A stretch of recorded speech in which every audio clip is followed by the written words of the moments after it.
અમરેલી જિલ્લામાં માર્કેટિંગ યાર્ડોમાં હાલ મગફળી અને કપાસની આવકમાં સતત વધારો થઈ રહ્યો છે।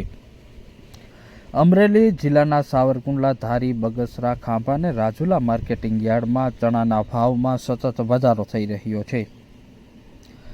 અમરેલી જિલ્લાના સાવરકુંડલા માર્કેટિંગ યાર્ડમાં આજે 1800 મણ મગફળીની આવક નોંધાઈ હતી।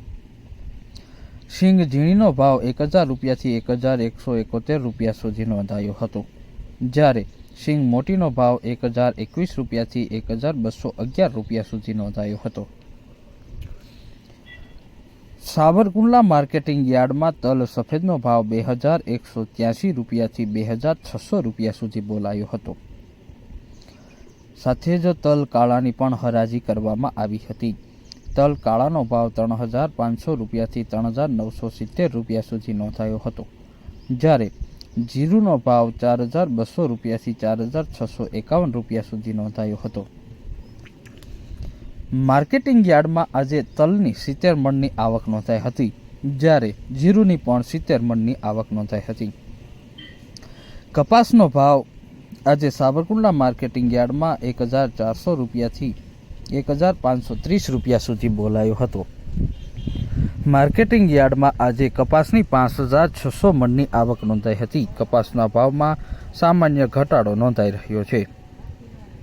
અમરેલી જિલ્લામાં સૌથી વધારે કપાસની આવક થઈ રહી છે, તો સાથે જ આજે ઘઉં લોકવન અને ઘઉં ટુકડાની પણ હરાજી કરવામાં આવી હતી।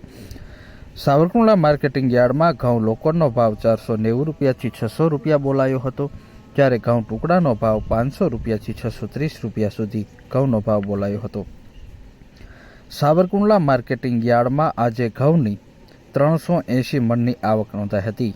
માર્કેટિંગ યાર્ડમાં ઘઉંની આવકમાં પણ વધારો થયો છે।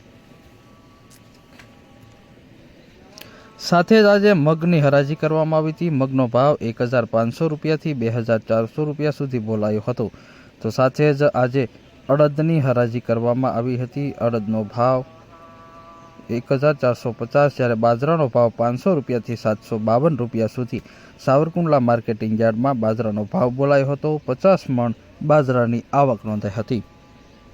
સાવરકુંડલા માર્કેટિંગ યાર્ડમાં આજે સોયાબીનની 700 રૂપિયાથી 893 રૂપિયા સુધી ભાવ બોલાયો હતો। યાર્ડમાં આજે 1550 મણની સોયાબીનની આવક નોંધાઈ હતી। સાથે જ આજે સાવરકુંડલા માર્કેટિંગ યાર્ડમાં ચણાના ભાવમાં સતત વધારો થયો છે।